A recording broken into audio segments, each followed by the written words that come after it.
Hello అండి, ఈరోజు నేను మీకు 5th and 6th March 2022కి సంబంధించిన కరెంట్ అఫైర్స్ మీతో డిస్కస్ చేయబోతున్నాను. Let's start our class.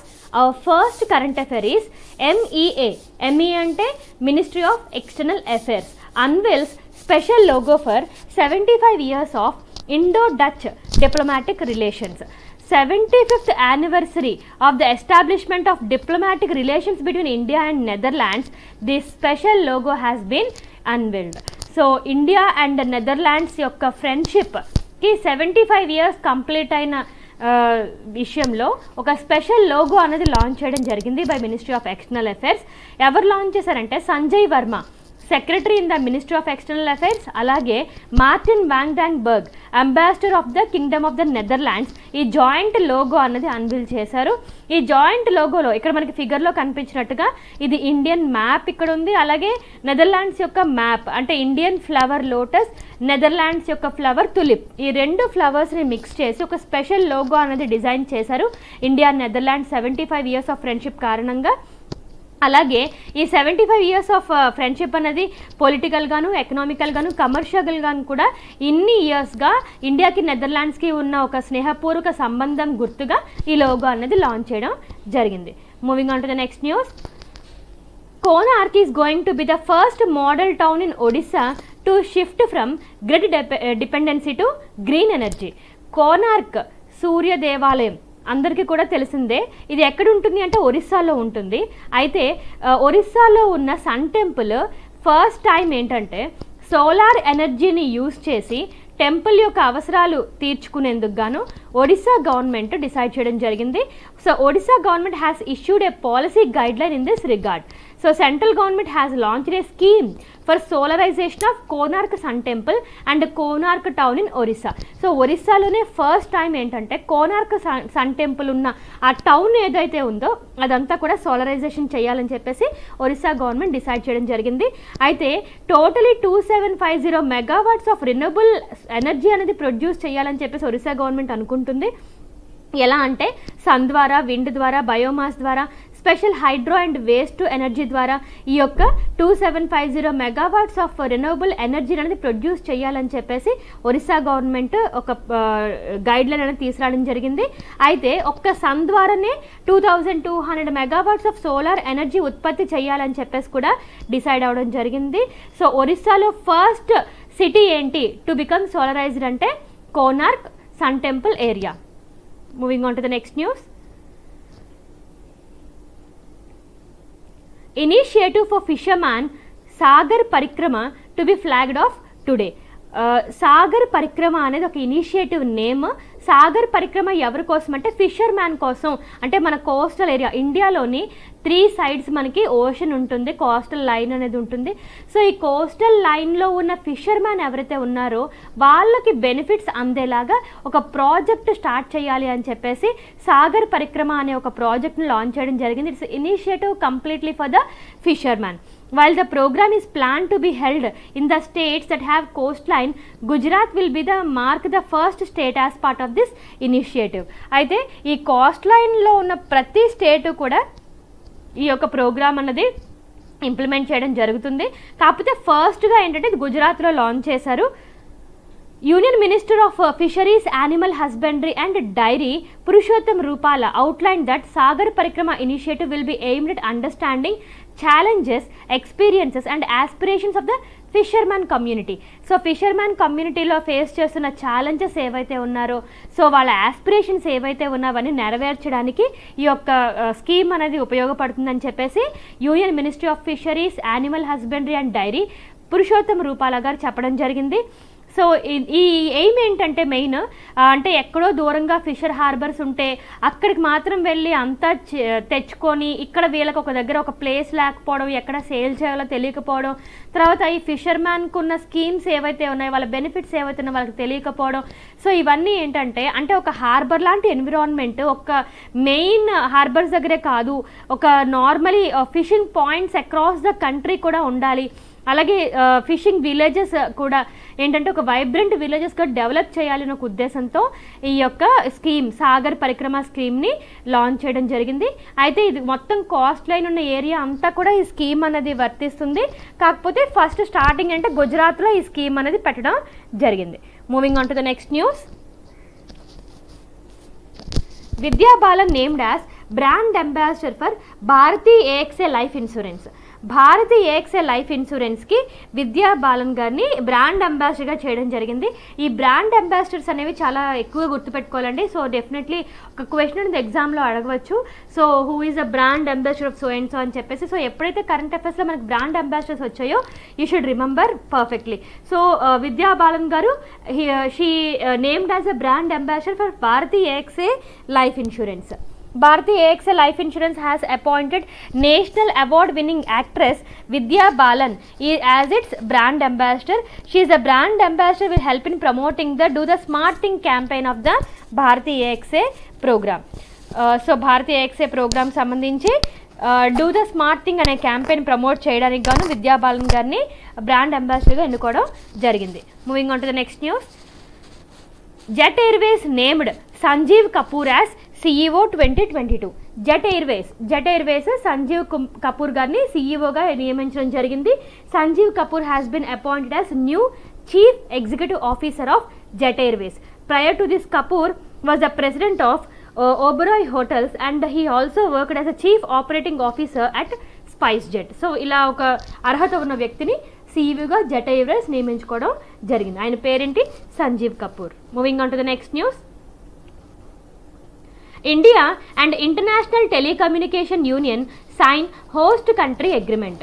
So government of India అలాగే ఇంటర్నేషనల్ టెలికమ్యూనికేషన్ యూనియన్. సో ఆ పేరులోనే మనకు ఉందండి ఇంటర్నేషనల్ టెలికమ్యూనికేషన్ యూనియన్ అంటే టెలికమ్యూనికేషన్ ఇంటర్నేషనల్లీ అనమాట. So government of India has signed a host country agreement with international telecommunication union for the establishment of an area office and innovation centre for ITU in New Delhi. So international telecommunication union అనే ఒక సంస్థ ఒక area office పెట్టుకోవడానికి ఢిల్లీలో permission ఇచ్చింది India.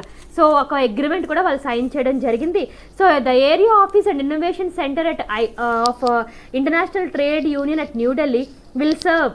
అక్కడ ఉన్న న్యూఢిల్లీలో ఉన్న ఇప్పుడున్న ఇంటర్నేషనల్ టెలికమ్యూనికేషన్ యూనియన్ ఏదైతే రాబోతుందో that will serve all the south Asian countries comprising of Afghanistan, Bangladesh, Bhutan, Iran, Maldives, Nepal, Sri Lanka as well as India. So ఈ ఇంటర్నేషనల్ టెలికమ్యూనికేషన్ యూనియన్ అనేది ఇనీషియల్లీ అయితే జెనీవా స్విట్జర్లాండ్ సంబంధించిన కంపెనీ. ఇప్పుడు ఒక బ్రాంచ్ అనేది ఇండియాలో ఓపెన్ అవ్వబోతుంది అక్కడ న్యూఢిల్లీలో. సో అక్కడ బ్రాంచ్ ఓపెన్ చేసి వేరియస్ సౌత్ ఏషియన్ కంట్రీస్కి సేవలు అందించడం అనేది ఇప్పుడు ఒక లక్ష్యంగా ఇంటర్నేషనల్ టెలికమ్యూనికేషన్ యూనియన్ పెట్టుకోవడం జరిగింది. Moving on to the next news. NMCJ awarded Special Jury Award for Ganga rejuvenation. NMCG అంటే national mission for clean Ganga. ఇది ఒక ప్రోగ్రాము అంటే గంగా ఈ రివర్ని క్లీన్ చేయడానికి ఒక ఇనిషియేటివ్ అనేది గవర్నమెంట్ స్టార్ట్ చేసింది. దాని పేరేంటంటే national mission for clean Ganga. So అలాంటి ఒక ఇనిషియేటివ్కి స్పెషల్ జ్యూరీ అవార్డు అనేది ఇవ్వడం జరిగింది. ఎక్కడ అంటే Indian industry water conclave and the 9th edition of the FICCI water awards. So FICCI water అవార్డ్స్లో స్పెషల్ జ్యూరీ అవార్డు గెలుచుకున్న ప్రోగ్రామ్ ఏంటి అంటే NMCG national mission for clean Ganga. So ఇది ఎందుకు ఈ ప్రోగ్రామ్ అంటే to clean the river Ganga రివర్ని క్లీన్ చేయడానికి this is the initiative. So అలాంటి ఒక ఇనిషియేటివ్కి స్పెషల్ జ్యూరీ అవార్డు రావడం ఫిక్కీ వాటర్ అవార్డ్స్లో భాగంగా ఇవ్వడం జరిగింది. So the citation underlines the complexity of the task of rejuvenation of entire Ganga basin and the importance of engaging with diverse stakeholders, particularly the people river connect with the form of bios of NMCG's approach to the challenging task. So ఇలాంటి ఒక clean Ganga river clean చేసి ఒక challenging task తీసుకున్న కారణంగా ఆ యొక్క ప్రోగ్రామ్కి special jury award రావడం జరిగింది. Moving on to the next news. Interesting news ఏంటంటే YouTube creators contributed to 6,800 crores to Indian economy in 2020. మీకు తెలిసిందే కదా ప్రతి ఒక్కరు కూడా యూట్యూబ్లోని సమ్ వీడియోస్ అవి చేయడం అలాగే వాళ్ళ దాని ద్వారా ఎర్నింగ్స్ అవి చేసుకోవడం అనేది చేస్తున్నారు. ఇంట్రెస్టింగ్ థింగ్ ఏంటంటే 6,800 crores ఇండియన్ ఎకానమీలో కాంట్రిబ్యూట్ చేయడం జరిగింది అని చెప్పేసి ఒక సర్వే ద్వారా తెలియజేయడం జరిగింది. అంటే YouTube growing sector is generating considerable economic value for the Indian market and contributed 6,800 crores to the country's GDP. So gross domestic product లో 6,800 crores యూట్యూబ్ వాళ్ళు యూట్యూబ్ వాళ్ళ వల్ల వచ్చిందని చెప్పేసి ఈ యొక్క న్యూస్ అనేది రావడం జరిగింది.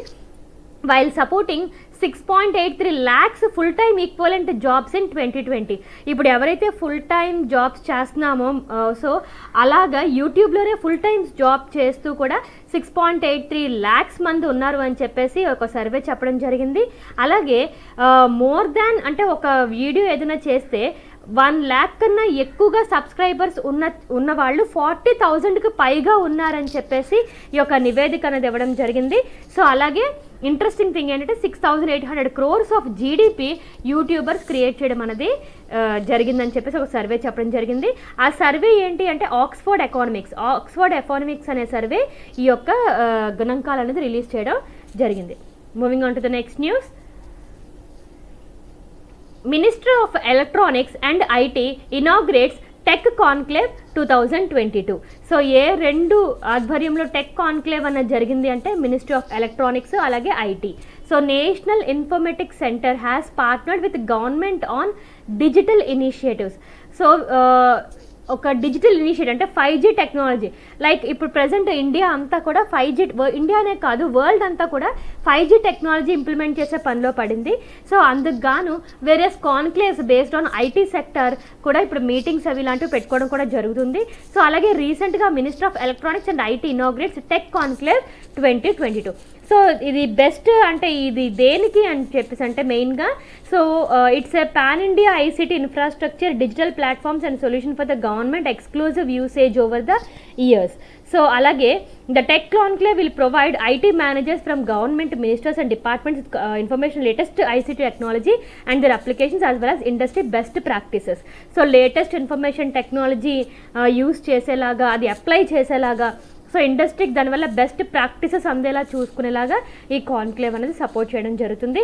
It would allow contact between government industry and IT managers. Government ఇండస్ట్రీస్ని ఐటీ మేనేజర్స్ని కాంటాక్ట్ చేసి సో ఐటీని గవర్నమెంట్ ఇండస్ట్రీస్లో బెస్ట్ ఎలా యూస్ చేసుకోవాలన్నది ఈ కాన్క్లేవ్ ద్వారా చెప్పడం జరుగుతుంది. So this is the best conclave అంటే ఈ ఇన్ఫర్మేషన్ టెక్నాలజీ గవర్నమెంట్ సెక్టార్లో ఎంత బాగా ఉపయోగించుకోవచ్చు అని చెప్పేసి ఒక కాన్క్లేవ్ పెట్టడం జరిగింది.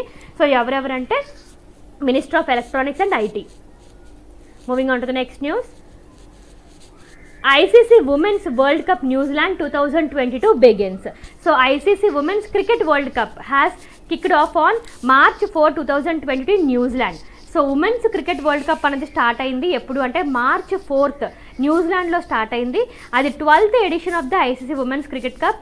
So it is going to be begin in New Zealand. So the opening match of the ICC women world cup was held at Bay Oval in Mount Maungani between West Indies and the New Zealand, in which West Indies women beat New Zealand by 3 runs. So India will open against Pakistan on 6th of the March. March 6th na India Pakistan మధ్యలో కూడా ఈ యొక్క world cup అనేది జరగనుంది. Moving on to the next news. Oscar winning producer Alan Walbridge Ladd junior passes away. So ఇతను Oscar winning producer హాలీవుడ్లో. So Oscar winning producer former executive at 12th Century Fox. So మనం చాలా వరకు ఒక Hollywood movies చూసినప్పుడు 12th Century Fox అని చెప్పేసి చూస్తూ ఉంటాం. So who give permission to go head with Star Wars, Braveheart ఇలాంటి ఒక ఫేమస్ ప్రొడ్యూసర్ ఎవరైతే ఉన్నారో అతని పేరు Alan Ladd junior has passed away at the age of 84 years. So అతను ఆస్కార్ అవార్డ్ విన్నర్ అని కూడా మనం గుర్తుపెట్టుకోవాల్సిన విషయం. సో ఒక ఆస్కార్ విన్నింగ్ ప్రొడ్యూసర్ ఎవరు రీసెంట్గా చనిపోయారు అంటే Alan Walbridge Ladd junior. Moving on to the next news. Anti money laundering puts UAE on the global grey list.